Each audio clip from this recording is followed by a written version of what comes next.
Le dernier tour de la course élite dame, championnat de France de cyclisme à Épinal. Le suspense est total. Elles sont 5 à l'avant. Audrey Cornorago, Gladys Verhulst, Victory Gilman, Evita Music et Juliette Labou à 39 secondes. On retrouve le groupe dans lequel se trouve Pauline Ferrand-Prévot, la champenoise, la championne du monde de VTT qui se rapproche. Mais bon, 40 secondes à boucher à 11 km de l'arrivée, ça va être difficile. Elles longent la Moselle. Elles vont bientôt tourner à gauche pour aller chercher le centre d'Épinal, la magnifique basilique Saint-Maurice, presque millénaire. Et ensuite, donc, elles vont entamer l'ascension de la Côte de la Vierge. Dernière ascension de la Côte de la Vierge. Ouais, ça va être le juge de paix de ce championnat de France, je pense.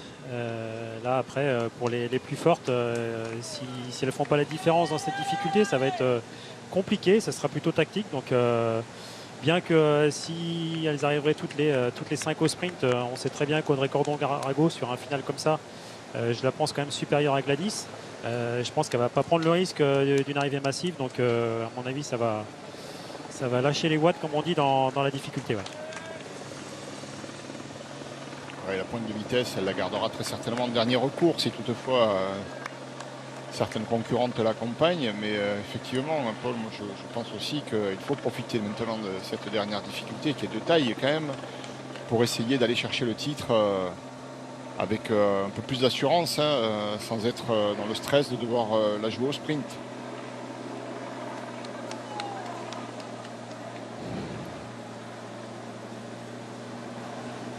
Juliette Labou en tête. Alors Juliette Labou, vous l'avez précisé, Paul, qui descend de Tignes, où elle a passé plusieurs semaines à très haute altitude, à plus de 2000 mètres. Est-ce que les effets de l'altitude peuvent être bénéfiques immédiatement, ou est-ce qu'il faut attendre quelques jours, voire quelques semaines, avant vraiment de ressentir tout le positif de ce séjour en altitude?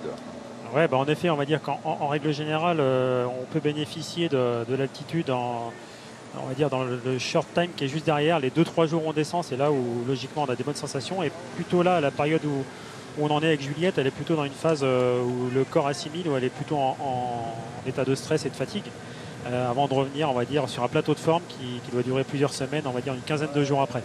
Donc c'est sûr que logiquement, alors après c'est toujours la théorie, mais elle n'est pas sur un plateau de forme, elle n'est pas à 100% de ses moyens. Alors que ça bouge dans le groupe Pauline Ferrand-Prévot. Là voici Pauline Ferrand-Prévot qui a laissé partir deux concurrentes là en contre-attaque. Il y a Sandra Levenet pour la formation Arkea Samsic.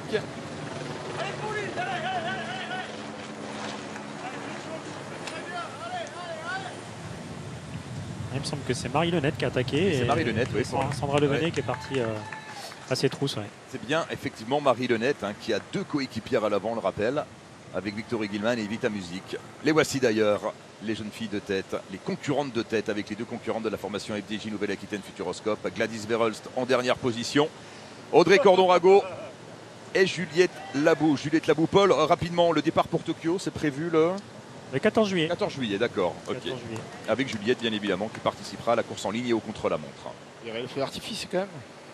Ah, je pense pas du coup. Partir, Pas de haut. On décolle à 23h30, peut-être dans l'avion, quand on va décoller. Ouais.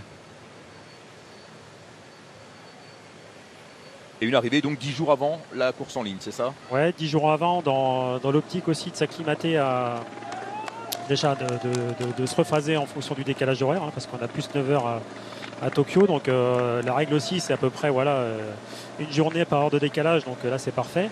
Et puis s'habituer aussi là-bas aux conditions atmosphériques qui sont chaudes et humides, même si on met des protocoles en place depuis déjà une petite semaine avec Juliette, avec de l'entraînement dans des conditions chaudes et humides pareilles, des bains chauds, etc., pour déjà commencer à s'acclimater à ces conditions très particulières qu'on va rencontrer au Japon. Audrey Cordon-Rago qui, elle, visera évidemment les championnats du monde. Gros rendez-vous à Louvain fin septembre. Nous y serons avec France Télévisions, Paul, avec un championnat du monde qui s'annonce assez dense, évidemment, et sur un circuit magnifique. Ouais, un championnat du monde atypique, à mi-chemin entre les qualités pour les coureurs de Flandriens et plutôt les typés ardennais aussi. Ça va vraiment être intéressant de courir sur ce genre de circuit. On a été le reconnaître avec Audrey Cordon-Rago il y a maintenant quasiment 2 mois à l'occasion de la Flèche Brabançonne, et c'est vrai qu'il y a de quoi faire, et moi en tant que sélectionneur de l'équipe de France féminine, je suis très optimiste parce que c'est un parcours sur ce genre de parcours. Nos filles, elles ont l'habitude de briller, donc on va y aller avec beaucoup d'ambition. Ouais. Marie Lenette qui est partie en contre-attaque, qui revient à 25 secondes des 5 concurrentes de tête. Oui, mais parce qu'elle est partie un peu tard dans le dernier tour. Devant, on s'épie encore, mais ça y est, on va attaquer puisqu'on a entamé la bosse et c'est là que le titre peut aller se chercher. Donc voilà. Oui, mais elle est partie derrière, c'est vrai, Marie Lenette, mais elle réduit l'écart, mais ça va attaquer devant. Pour l'instant, on s'observe. C'est Juliette Labou qui emmène le groupe de tête. Nous sommes dans l'ascension de la Côte de la Vierge, dans la première partie de cette ascension. Et on voit une Audrey Cordon-Rago qui surveille tout le monde. Ouais, c'est Audrey qui fait le chien de garde, là, qui regarde ce qui va se passer, qui épie les moindres gestes de ses adversaires. Et puis Marie en poursuiteuse, là, qui est rentrée de l'arrière. Voilà, faut savoir que Marie Lenette, c'est une des 6 filles. Donc il y aura 5 filles qui vont partir aux Jeux Olympiques en poursuite par équipe en américaine. Et Marie, voilà, la sélection n'est pas encore sortie, mais elle est en pleine préparation de cet objectif. Et voilà, elle l'a retrouvée ici sur un circuit qui lui convient pas forcément très dur. Elle a sorti d'un stage où elles étaient à Roubaix la semaine passée. Elles ont fini leur stage lundi matin. C'est signe qu'elle récupère bien et en tout cas qu'elle est en forme. Marie Lenette qui est partie en contre-attaque. Derrière, il y a Sandra Levenet qui se retourne pour la formation Arkea Samsic. Elles rentrent, Marie Lenette, parce qu'elles sont arrêtées. Elles sont arrêtées. Effectivement, on va retrouver 6 concurrentes en tête, dont 3 de la formation FDJ Nouvelle-Aquitaine Futuroscope. Et ça va pousser très certainement Audrey Cordon, voire Juliette Labou, à passer à l'attaque.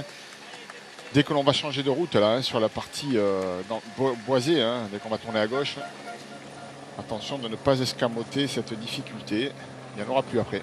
Sandra Levenet qui est intercalée maintenant entre les deux groupes.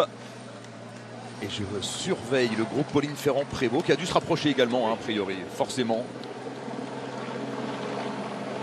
Ah oui, là c'est sûr, c'est gros marquage. Je pense qu'on n'est pas beaucoup plus de 10 km/h et forcément derrière les écarts ils se bouchent à une vitesse grand V.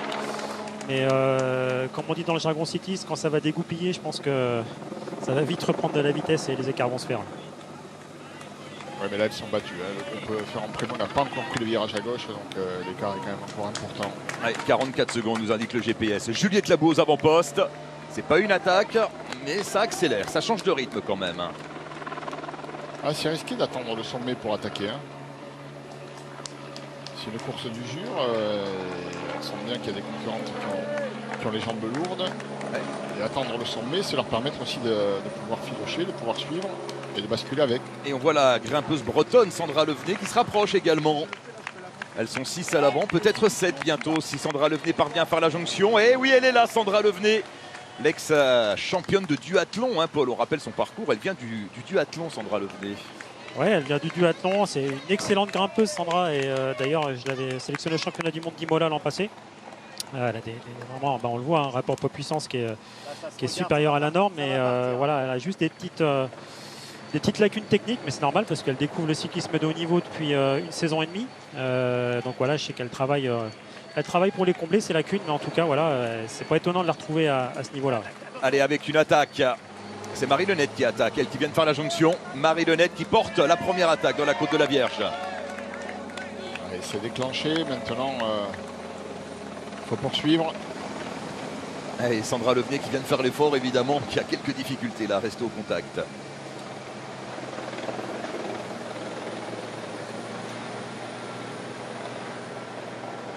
Je comprends pas bien pourquoi Audrey Cordon ne passe pas l'attaque si elle a les jambes là.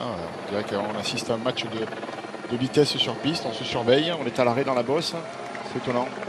J'ai l'impression qu'elle va attendre vraiment de repasser sur la petite route forestière qui rend vraiment pas du tout, qui fait très mal aux jambes là, et à mon avis là après il faut pas qu'elle tarde pour attaquer, parce que c'est sûr que si elle bascule pas après avec un écart suffisant, derrière ça peut rentrer. Il n'y a plus de terrain après pour creuser l'écart.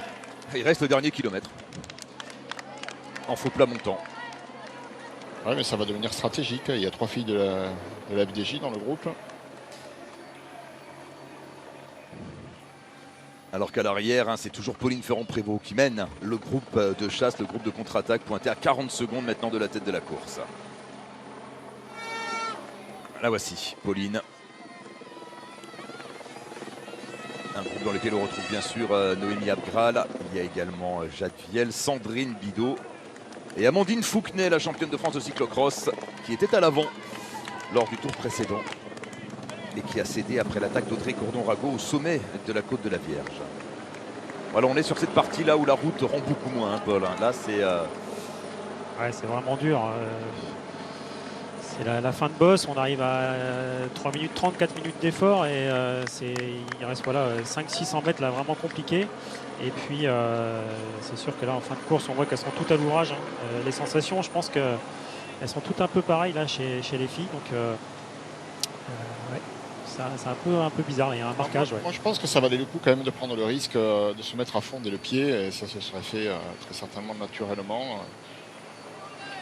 Alors après peut-être qu'il y a un peu de retenue parce que les apparences sont trompeuses, hein, ça c'est possible.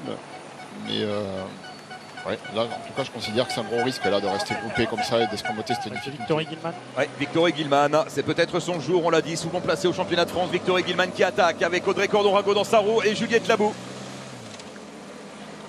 Ah, elle est facile Audrey. Hein. Ouais, mais il faut y aller là, il faut contrer. Elle va contrer. Non. Et on regarde derrière si ça suit.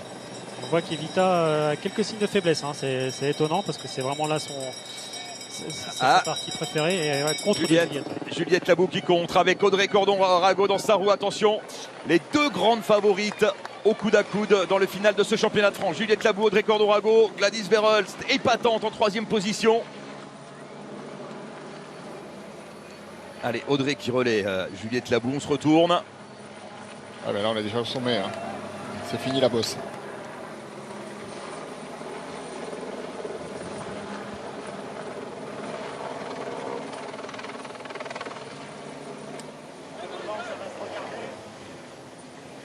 Allez, Marie Lenette et Evita Musique, c'est Victory Gilman hein, qui est à l'avant pour la formation FDJ Nouvelle-Aquitaine Futuroscope. Alexandra Levenet qui fait encore un très beau championnat de France, la Bretonne. L'équipe Arkea représentée par Gladys Verhulst, toujours présente aux avant-postes.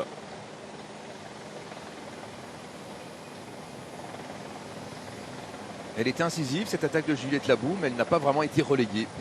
Ouais, on a vu, voilà, en tout cas ça a permis de voir qui n'était pas au mieux dans la difficulté, mais là après il va pas rester beaucoup, là il va rester juste l'endroit où voilà, une belle attaque de Gladys. Ça, ouais, ce qui est dommage là maintenant, c'est que, enfin, je pense à Audrey Cordon qui est un peu s'agacer, mais elle a laissé filer l'opportunité d'attaquer dans la bosse et maintenant il va falloir arriver à contrôler toutes les attaques et ça sera pas simple. Et la première attaque, elle est l'œuvre de Gladys Verhulst qui attaque juste avant la bascule.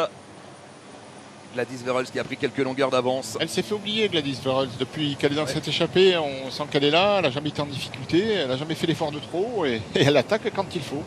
Elle attaque, ouais. Et après ça va remonter là, hein, le long de la Nationale 7 là. Ça fait mal. Là où Audrey avait testé tout à l'heure ses adversaires. Et je pense que là on va avoir un contre imminent et le bon coup pourrait bien partir ici. Ouais.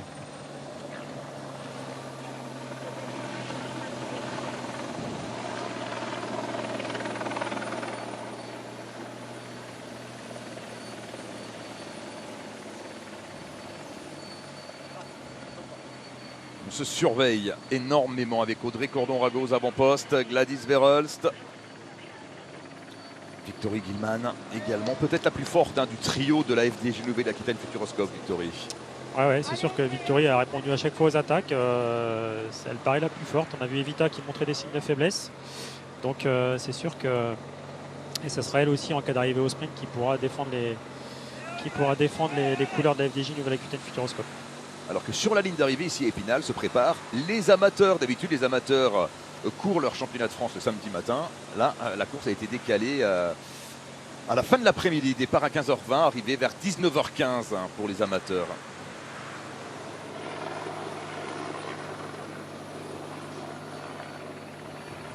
On a moins de 5 km de l'arrivée et est arrêté.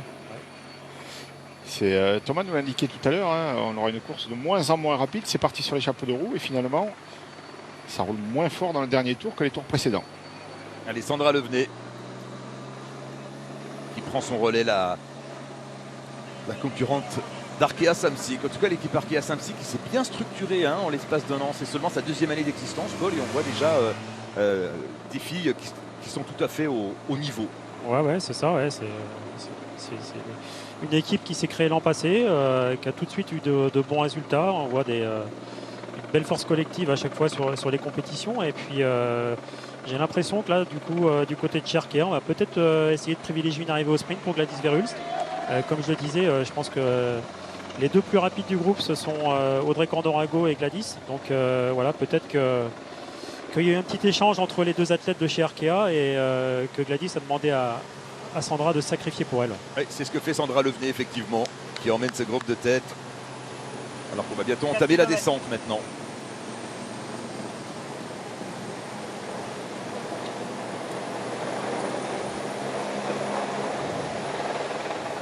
Gladys Verhulst est venue parler à Sandra Levenet, peut-être pour lui dire de couper son effort. Ouais, c'est parti pour 3 km de descente et la route va remonter à la flamme rouge. Et de nouveau une phase d'observation dans ce groupe de tête. Ouais, c'est un dernier tour un peu en roue libre quand même. Ouais, on s'est un peu trompé, hein. On avait dit que tout allait péter dans la bosse. Ouais, mais je pense qu'il y aura beaucoup de regrets à nourrir pour certaines, peut-être après l'arrivée. On verra, mais en tout cas, ce qui est sûr, c'est qu'on n'a pas mis à profit la difficulté pour essayer de forcer la décision. On n'était peut-être pas toutes capables, mais certaines probablement. Donc maintenant, c'est un peu plus stratégique, plus une loterie. Ouais, puis derrière, si elle s'arrête comme ça va rentrer aussi, hein. Le groupe de contre, il n'est pas très loin. Le voici, le groupe de contre. Avec Amandine Fouquenet, Jade Viel qui ne prend pas de relais, bien sûr. Sandrine Bidot pour la formation Saint-Michel-Aubert. Morgane Coston. Pauline Ferrand-Prévot, évidemment. Et comme le disait Thomas, hein, il a bien fait de le souligner tout à l'heure. Aujourd'hui, les filles, elles n'ont pas d'oreillettes. Et c'est vrai que tout au long d'année, elles sont habituées à courir avec les consignes un petit peu du directeur sportif. Et là, on voit qu'il y aurait des... Je pense qu'avec les oreillettes, on aurait des stratégies un petit peu différentes que ce qu'on voit actuellement.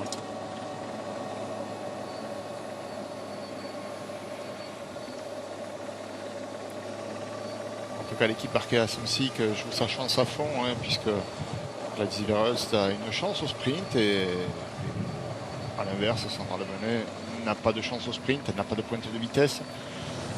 Donc voilà, on privilégie évidemment une arrivée groupée et peut-être un petit trou but, nous verrons. En tout cas, une médaille.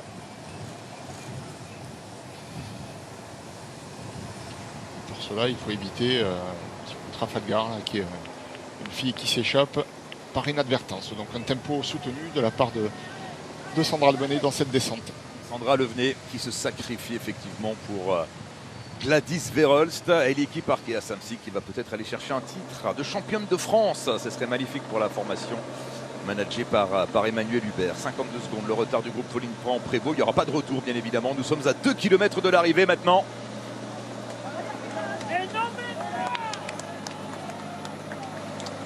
Je pense qu'on va quand même avoir une attaque des filles de la FDJ Nouvelle-Aquitaine Futuroscope. Elles sont à 3, hein, forcément. Ouais. On voit Evita qui est à l'arrière là-bas, bien surveillée par Audrey Cordorago.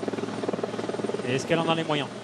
C'est aussi la question, hein. Des fois, derrière l'écran, on se dit il faudrait attaquer ici ou là, mais peut-être qu'elle est en bout de course et elle est à peine capable de suivre déjà. Donc, Qui va succéder à Audrey Cordon-Rago, sacrée championne de France l'an dernier? C'était à la fin du mois d'août à Grandchamp dans le Morbihan. Grandchamp qui avait organisé au pied levé ces championnats de France à la place de Plumelec qui avait dû renoncer à cette organisation en raison de la pandémie, bien sûr.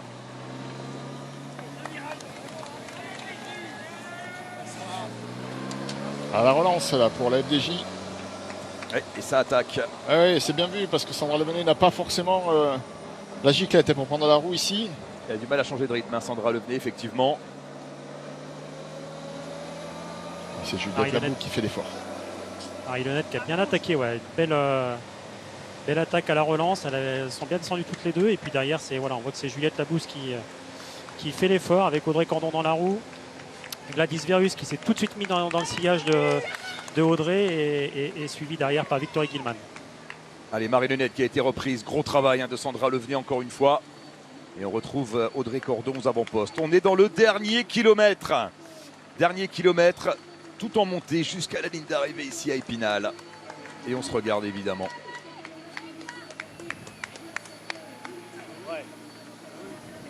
Alors Marie-Lenette qui n'est plus dans ce groupe. Où est-elle Marie-Lenette? Elle accusait un petit peu le coup de cet effort qu'elle vient de produire. Elle est la Marie-Lenette effectivement distancée dès le pied de l'ascension finale, ce dernier kilomètre. Audrey Cordon aux avant-postes.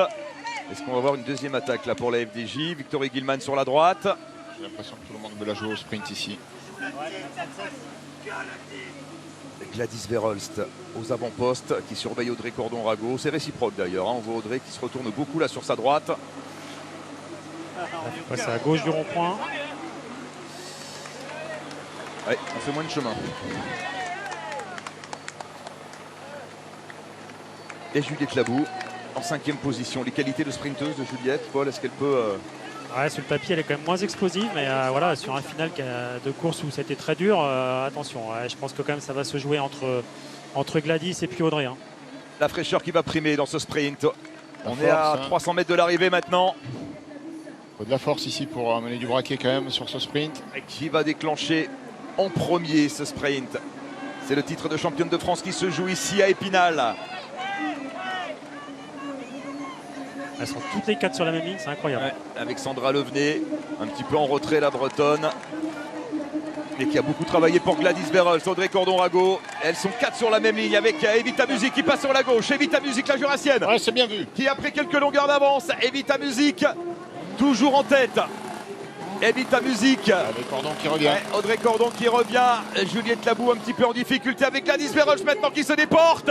Evita Music, championne de France. C'est la tenue jusqu'au bout. Et la tenue jusqu'au bout, Evita Music, a priori, c'est elle qui s'impose. La franc-comtoise. Elle a très très bien joué le coup. Evita Music, championne de France, elle a anticipé Laurent quand il le fallait. Oui, c'était certainement pas la plus forte, mais elle a été bien maligne d'anticiper avant que les plus rapides se lancent pour le sprint. Elle a fait un sprint costaud malgré tout. Ouais. Super. Elle est partie sur la gauche, Audrey qui regardait sur la droite, c'est vraiment génial. C'était pas la plus forte et vraiment un grand bravo à Evita. C'est super ce qu'elle nous fait aujourd'hui là. Evita Music, championne de France, la Jurassienne. Et peut-être des regrets à nourrir pour Audrey Cordon qui aurait certainement dû profiter de sa fraîcheur, de sa force dans la bosse tout à l'heure. Et le groupe Pauline Ferrand-Prévot qui va donc passer la ligne dans quelques instants. Pauline, voilà, tout sourire pour son retour sur la route après 2 ans d'absence. Elle a fait beaucoup d'efforts aujourd'hui, elle a travaillé. Elle qui a participé bien sûr aux 3 premières manches de Coupe du Monde de VTT.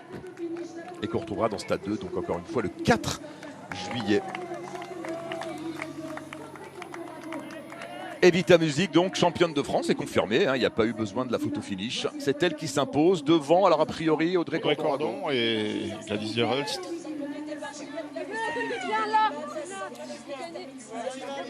En larmes, Evita Music, c'est vrai.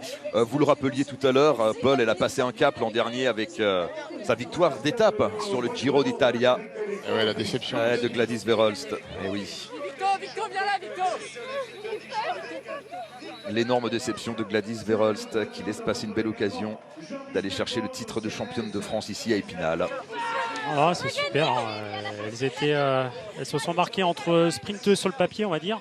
Et puis Evita, c'est vrai qu'elle a quand même ses qualités explosives, ancienne cyclocross-woman. Et bien attaquée à gauche. C'est là qu'elle gagne. C'est bravo. Très bien joué. Elle a su résister jusqu'au bout au retour d'Audrey Cordon-Rago. Voilà, on revoit ce sprint avec l'hélico.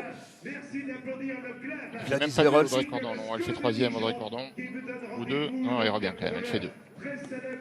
Elle fait 2e.